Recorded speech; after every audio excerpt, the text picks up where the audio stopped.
Hi there, this is Elise Benin, your marketing mentor. And this is the podcast for you if and only if you are ready to leave the feast or famine syndrome behind, and I mean for good.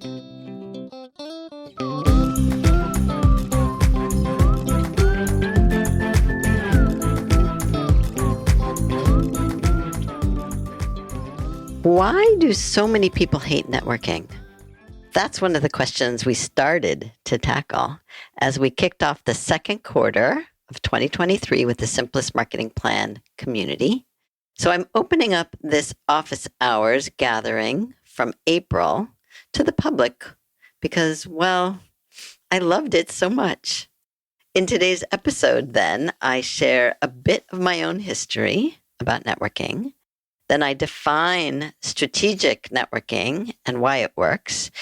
And finally, I propose a new way to think about networking. I think you'll like it. And it may even change the way you think and behave. So listen and learn.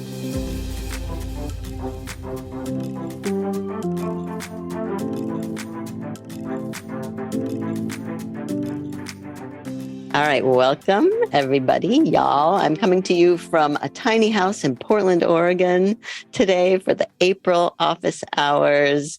It's April 7th, 2023, and I'm really excited because this is the first office hours of Q2, the second quarter, which means that we are moving on from the Q1 content, which was all about content marketing.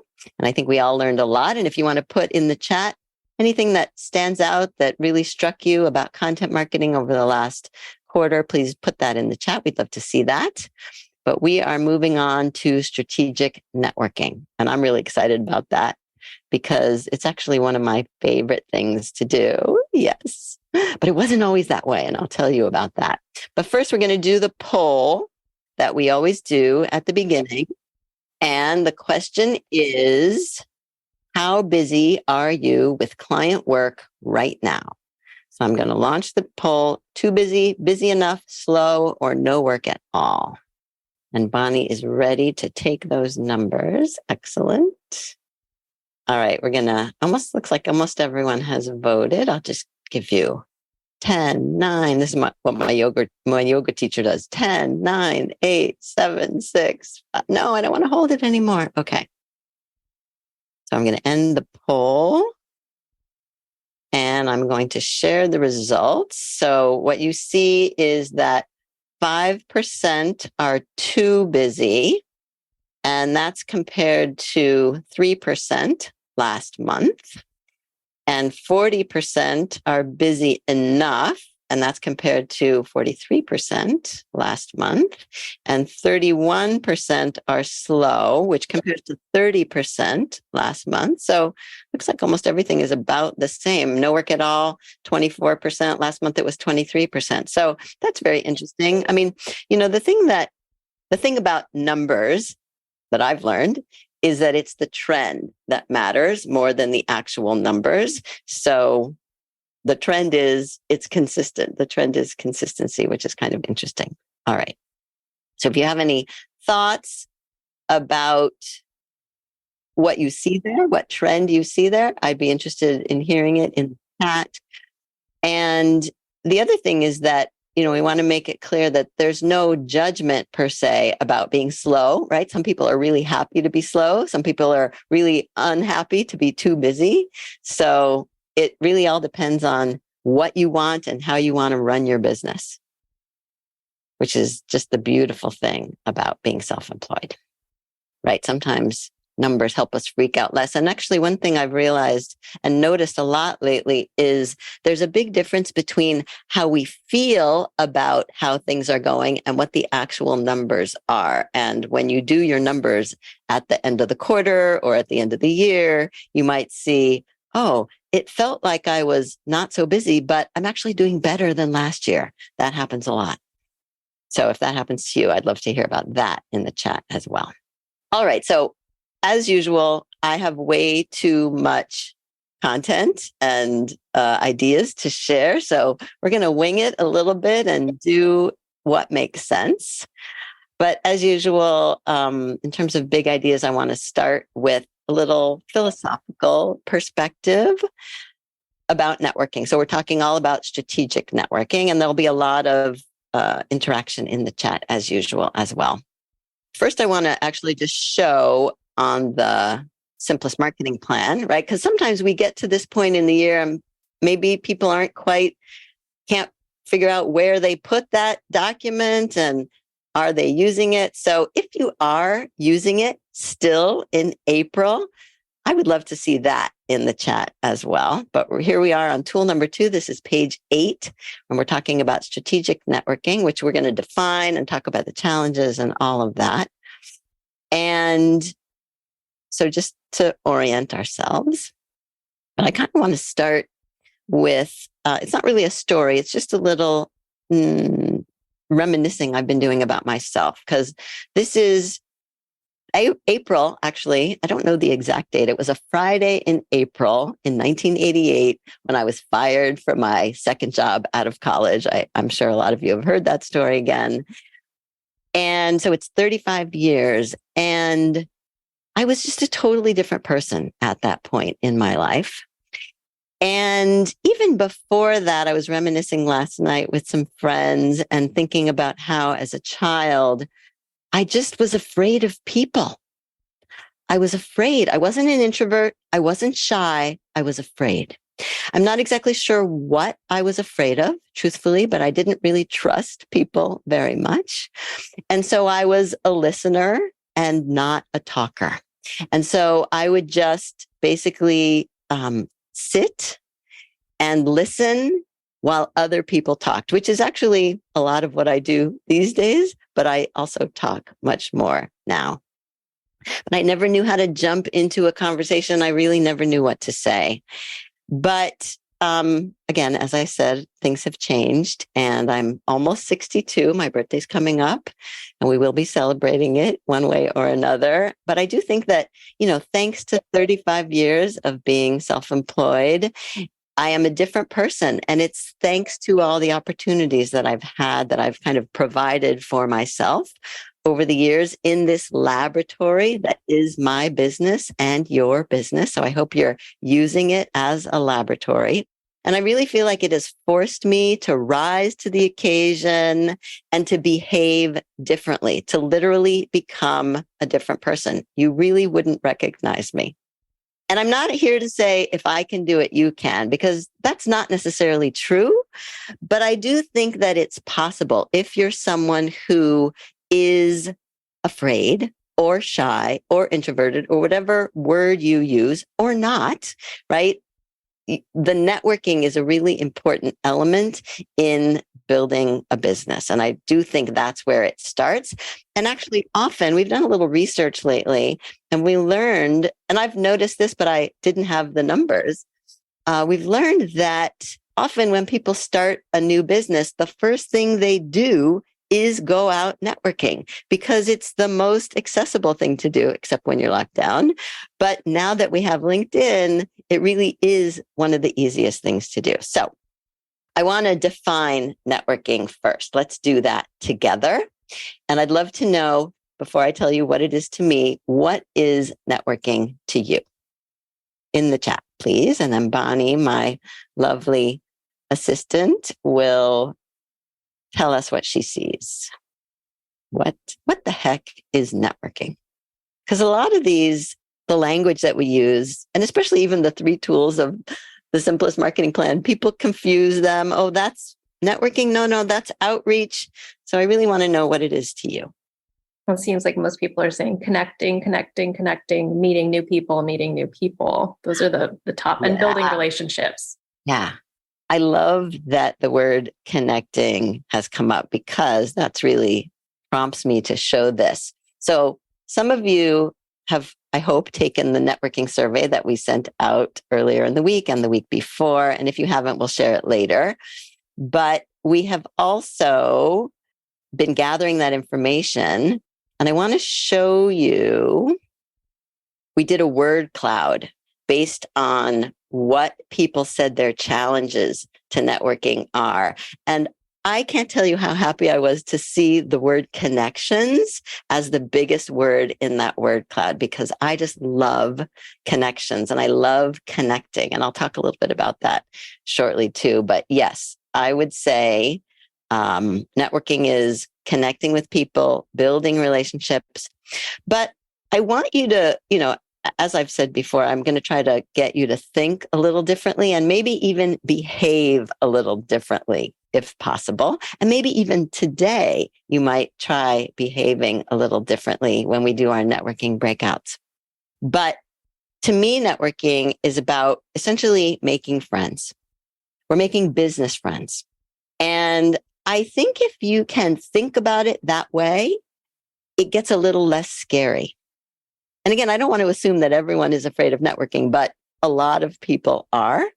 And so if you can think about it as making friends, Gigi Rosenberg, one of my clients who some of you know, talked about it as going to a party. Think about it as going to a party, an online party or even an offline party, right? An in real life party. But it's also engaging with people, interacting with people. And this to me is the way you listen to the market, by engaging and interacting with people. So when I say listen to the market and people say, what do you mean? I mean networking. I mean engaging. I mean interacting.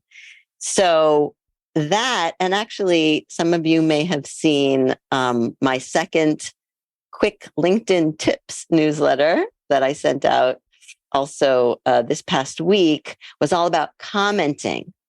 And commenting is the perfect example of online networking, right? To me, liking is not really networking, but engaging and commenting and sharing, that is definitely networking.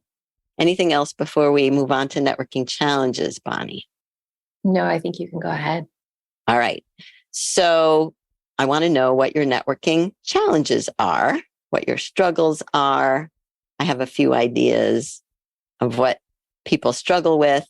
And again, if you don't struggle with this, tell us why. Tell us how you see it, how you think about it, that other people may adopt. Because, everything is about like timing and hearing something at exactly the right moment that allows you to see it a little bit differently.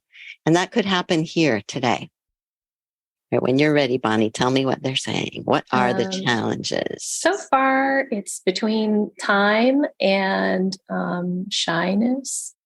Shyness is just a word that one person used, so that probably doesn't apply to everyone. But the hesitance to do it for that reason. So how salesy to be maintaining and growing a connection. I think that's a really good point too, because it's not just reaching out. Exactly. Worry that they'll annoy people, feeling like an introvert, emotional overwhelm. Right. So there are a lot of challenges, and I think we need to, one by one, work at overcoming them. Some of the things I've heard recently is people saying, especially in an in-person environment with the people who you might see as your people, your market, but you serve them and you might feel like an interloper in their environment. I've heard a lot of people put that obstacle in front of them. Oh, I'm not one of them, so I shouldn't go there. But that's exactly why you should go there. And the other thing, this came up a couple of weeks ago with someone who I thought was doing a brilliant job working her network. That was the phrase I used. And when she saw it, I put it in a blog post. When she saw it, she said, oh, please take that out. Don't say I'm working my network. That sounds too opportunistic or cold and calculating. Instead, she wanted me to say connecting with my network. And I just found that fascinating because it is all about the language and the words we use when we think about what we're doing. So I'd be curious also in the chat if you have an opinion about this phrase that I think is awesome, working my network, if that feels like something you wouldn't want associated with you as well. Kevin, you would say what? You would say, I think working my network is fine. I mean, I'm going out there and I'm working and I'm making connections with people within my network. I think it's self-explanatory. Right. Good. I say good as if bad is the other thing, but you know what I mean, right? Like no, let's work our networks. That's how we're going to help each other, actually. And that's probably a good segue to another point that I want to make about connections. I do love connections because really everything is connected. Everyone is connected. And I think LinkedIn proves that to us when we see how many degrees we're connected to other people by, from. And one thing that's really interesting when I help people really focus in on LinkedIn and look for their people on LinkedIn, they like your eyes suddenly open up to, oh my God, we both know this person, or I didn't realize how many people were in my local area that I could actually work with, right? So that's one of the things I love about LinkedIn. It really unearths, if you will, the connections that are already there that we don't see. This reminds me, again, also of absence blindness, right? Not seeing what's not there. But if we can unearth what's there, then we can see it and then we can use it. And that applies to your network as well. And some of you may know that I just love learning about the brain and how we think. And one of the main things about the brain is that it's made up of connections, right? And the connections connecting are how we think. Don't quote me on that. But I really do just love even the phrase connecting the dots of your marketing, which is what the Simplest Marketing Plan is all about, kind of bringing all those things together. So I want to be painting a picture of what networking could be, especially strategic networking, for all those people who resist it, struggle with it, maybe even love it, right? Let's think about it differently. Let's think about it in a much more open way. All right. I'm going to break networking down next, but Bonnie, anything we need to know before I do that? No, just that we have a lot of feelings about this stuff. We have a lot of feelings, chat, which is good. Excellent. All right.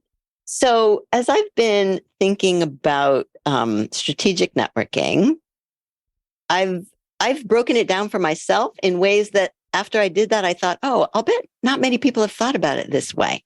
So I want to share that with you. But first, I just want to define strategic networking for those who aren't clear yet on how it's different from networking without being strategic. Because often, and especially at the beginning, if you're just starting out, you go out there and do networking. You probably go to a local chamber of commerce because that's the obvious place to network. But if those are not your people, or you know those are not your people, then that's probably not the best place to go, not very strategic. Nothing wrong with the Chamber of Commerce. It's the perfect place for some people who are focused on small business, local business, or just want to even practice networking. The local chamber is a good place to do that, but it may not be where you land, right? It may be where you start, but it may not be where you land. I've identified 3 different ways of thinking about networking. And we do want to do it strategically. Otherwise, it's kind of a waste of time. So I'll identify the 3, and then I'll just share a bit of detail about each one. So first, there's in real time versus virtual. That's one way to think about networking. Second, there's local versus global. So you could do it near where you are or far away. And third, there's networking with your peers versus networking with your target market, your prospects, the people who are your people, and you may not know who they are yet.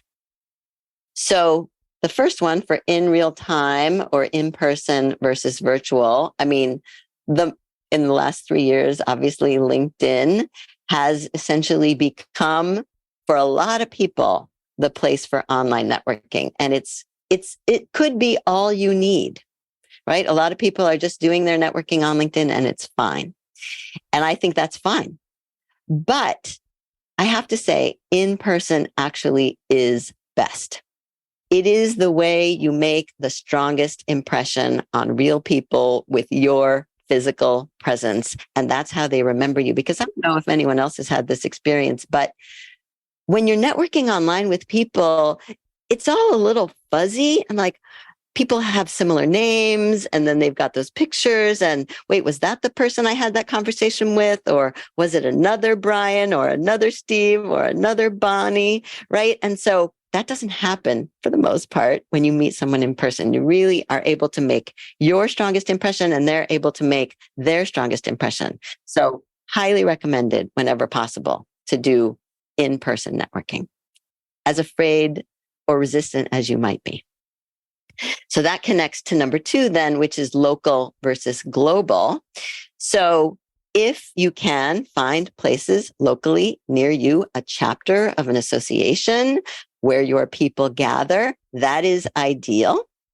But even if you don't, some people say, oh no, but there's nothing near me, so I can't do in-person networking. I don't necessarily think so.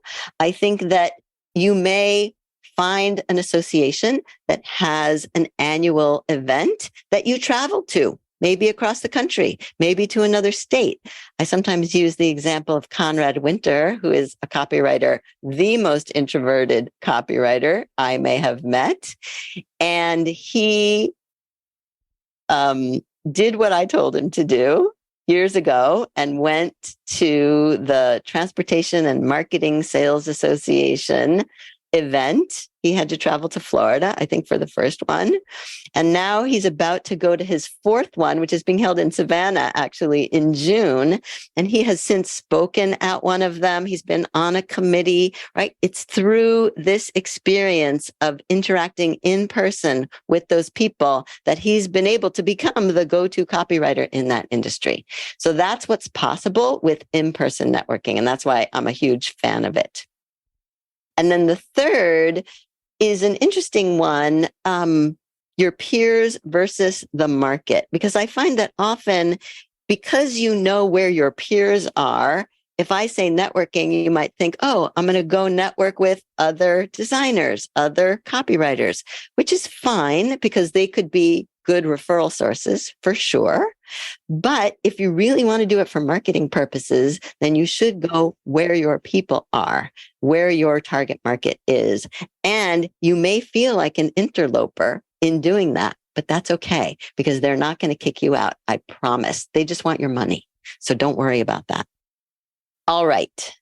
And one other thought about that, actually, before we're going to go into networking breakouts, is you may not know where your people go, and you may still not know exactly who your people are. But my suggestion is if you have a client, all you need is one client, then ask them where they go to gather with their peers and their colleagues, because that could be a place that you also go to find people like them, especially if they're a client that you would like to clone and find more of. All right. I think I've talked enough now, Bonnie. Is there anything in the chat that we need before we talk about the networking that we're about to do? Not really, but if you don't mind, I have something quick that might be on other people's minds, perhaps. I'm definitely an introvert, and I also feel like I'm awkward and say the wrong thing, and just in person brings up that fear of being awkward and saying the wrong thing, which is why like LinkedIn is so attractive. Or are the other people here who feel just awkward in person and that's a fear? A few people, maybe somebody doesn't want to raise their hand. I'm just curious what you'd say about that. About being awkward and saying the wrong thing? Feeling like you're awkward. Yeah. Who cares?